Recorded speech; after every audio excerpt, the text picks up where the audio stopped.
نحمده ونصلي ونسلم على رسوله الكريم اما بعد فاعوذ بالله من الشيطان الرجيم بسم الله الرحمن الرحيم والصافات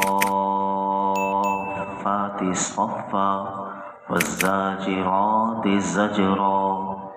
اللہ کے نام سے شروع جو نہایت مہربان اور رحمت والا ہے۔ ان کی قسم کہ جو باقاعدہ صفیں باندھے ہوئے ہیں، پھر ان کی قسم جو جھڑک کر چلانے والے ہیں۔ سورہ صافات کا آغاز ہوا 23ویں پارے کی دوسری صورت، اور اس صورت میں 5 رکوع 182 آیتیں۔ سورہ یاسین شریف میں بھی 5 رکوع تھے لیکن 83 آیتیں۔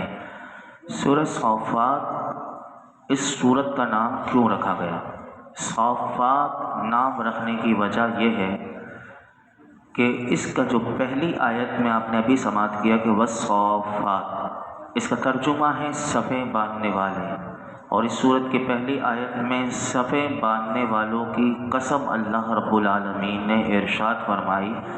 اس مناسبت سے اس صورت کا نام سورہ صافات رکھا گیا۔ اس کی فضیلت میں ایک حدیث پاک میں آپ کے سامنے رکھتا ہوں۔ حضرت عبداللہ بن عباس رضی اللہ عنہما سے مروی ہے کہ رسول اللہ صلی اللہ علیہ وسلم نے ارشاد فرمایا، جس نے جمعے کے دن سورہ یاسین اور سورہ صافات کی تلاوت کی، یعنی یہ دونوں صورتیں ترتیب سے تلاوت کی اور دونوں ترتیب سے ہی ہیں، پھر اس نے اللہ رب العالمین سے کوئی سوال کیا تو اللہ تعالیٰ اس کا وہ سوال پورا کر دے گا۔ سبحان اللہ۔ تو جمعے کے دن یہ دونوں صورتیں ملا کر پڑھ کر آپ کی جو حاجت ہو اللہ کی بارگاہ میں پیش کیجیے۔ اللہ کے محبوب علیہ الصلوۃ والسلام نے ارشاد فرمایا اللہ اس کا وہ سوال پورا کر دے گا۔ پہلی آیت کریمہ جو میں نے آپ کے سامنے تلاوت کی، اس کی تفسیر میں مفسرین فرماتے ہیں کہ اللہ رب العالمین نے چند گروہوں کی قسم جو ہے وہ یاد فرمائی۔ اس کے بارے میں مفسرین کا ایک قول یہ ہے کہ اس سے مراد فرشتوں کے گروہ ہیں کہ جو نمازیوں کی طرح صف بستہ ہو کر وہ اللہ کے حکم کے منتظر رہتے ہیں، یعنی اللہ نے ان کی قسم کھائی جو صفیں بنا کر اللہ کے حکم کے لیے انتظار میں ہوتے، رب کی طرف سے کوئی حکم ملے اور وہ عمل کریں، تو فرمایا کہ اس سے یہ مراد بھی ہو سکتے ہیں۔ دوسرا قول مفسرین نے اس کے بارے میں یہ لکھا کہ اس سے علماء دین کے گروہ مراد ہیں کہ جو تہجد اور تمام نمازوں میں صفیں باندھ کر عبادت میں مصروف رہتے ہیں۔ تیسرا قول اس کے بارے میں مفسرین نے یہ لکھا کہ اس سے مراد غازیوں کے گروہ ہیں کہ جو راہ خدا میں صفیں باندھ کر دشمنان حق کے ساتھ مقابلہ کرتے ہیں۔ گویا کہ اگر یہ تینوں معنی مراد لیں تو اس سے یہ معلوم ہوا کہ جماعت کی نماز اور جہاد، یعنی دونوں باتیں یہاں اس آیت سے پتہ چل رہی ہیں کہ یہ اللہ رب العالمین کو بہت پسند ہے، اور اللہ تعالیٰ نے ان کی قسم ارشاد فرمائی۔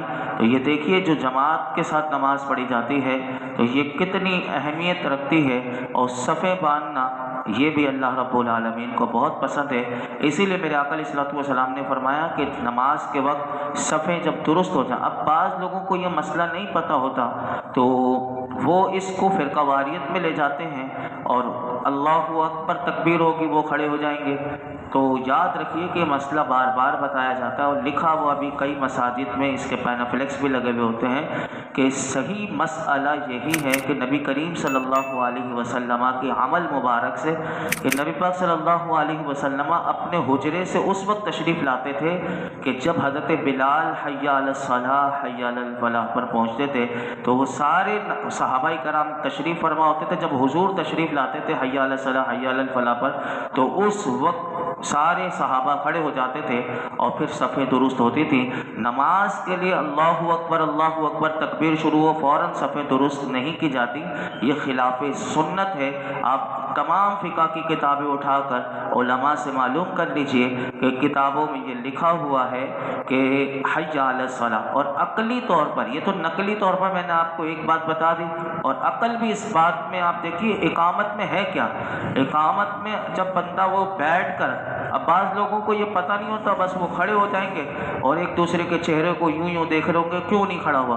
तो ये नहीं, आप इकामत का जवाब दीजिए, तो इकामत का जवाब देने पर 1-1 लाख नेकियां मिल रही होती हैं। यानी इतनी नेकियां वो नहीं, बस एक दूसरे के चेहरे। तो एक तो ये मसला मालूम होना चाहिए कि आप इमाम आज़म से लेकर सब हमारे, और ये कोई आज का बनाया हुआ नहीं कि आज के चंद ये लोगों ने ये मस्जिद में शुरू हो गया हो कि कोई मसलक का मामला हो कि अल्लाह हय्या अलस सलाह पर ही खड़े होंगे।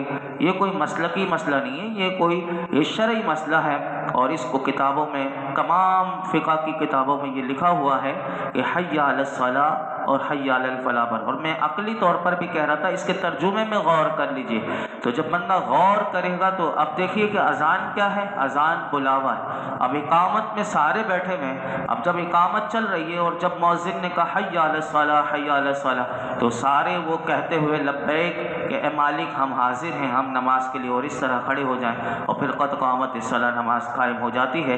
बहरहाल ये मसले याद रखने चाहिए। तो यहाँ मैं अर्ज़ कर रहा था कि सफ़े बांधना नमाज के लिए, और उसमें सफ़े में कंधे से कंधा मिलाकर, ये चीज़ें हैं कि बंदा ऐसी मोहब्बत से खड़ा हो सफ़े बना कर के शीशा पिलाई हुई दीवार की तरह नज़र आए, और कंधे से कंधा मस हो।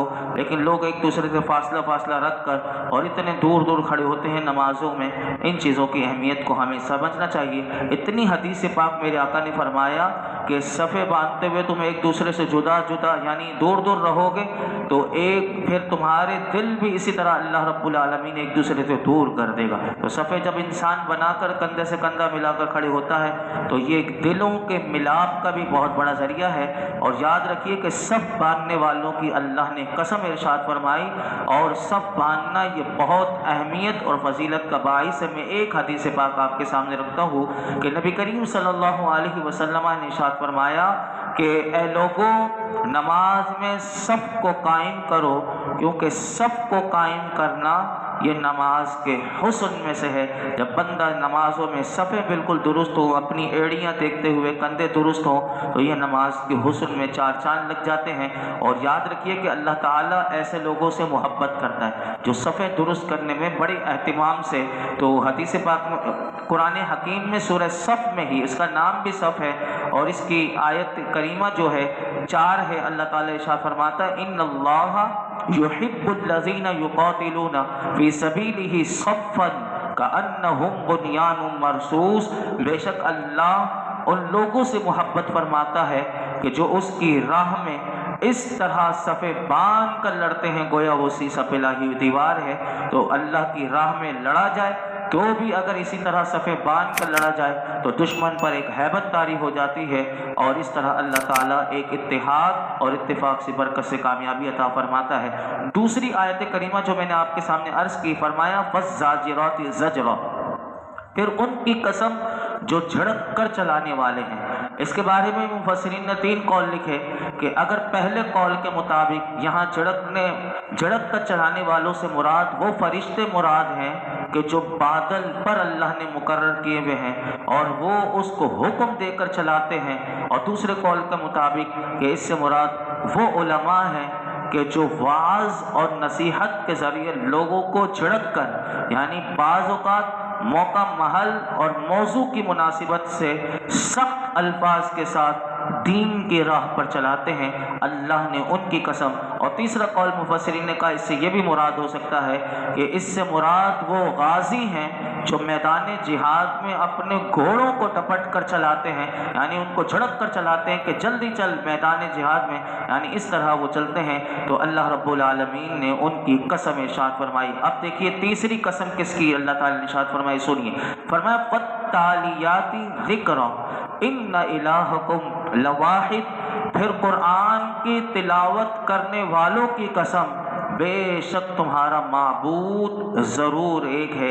इस आयत करीमा में अल्लाह ताला ने कुरान करीम की तिलावत करने वालों की कसम इरशाद फरमाई मुफस्सिरीन ने फरमाया इससे भी तीनों मुराद हो सकते हैं कि फरिश्ते, वो फरिश्ते जो नमाज में तिलावत करते हैं, या वो उलमा मुराद हैं जो अपने दर्स और बयानात में कुरान करीम की तिलावत करते हैं, या फिर इससे ये भी मुराद हो सकता है कि वो गाजी मुराद हैं कि जो जिहाद भी करते हैं और अल्लाह का कलाम भी पढ़ते हैं, जो मैदान जिहाद में भी कुरान पढ़ते हैं। तो इससे उलमा कहते हैं कि ये मालूम हुआ कि कुरान करीम की तिलावत करना, अब जिनको नहीं आता वो सीखें, वो कुरान ना आना ये उज़्र नहीं है, सीखे बंदा किसी भी उम्र में, बुढ़ापे में भी जाके सीखता रहे। यहाँ तक हदीस पाक में आता है अगर कोई इस कुरान सीखते सीखते मर भी गया, उसका इंतकाल हो गया, फरिश्ते उसे पूरा कुरान कब्र में सिखा देंगे।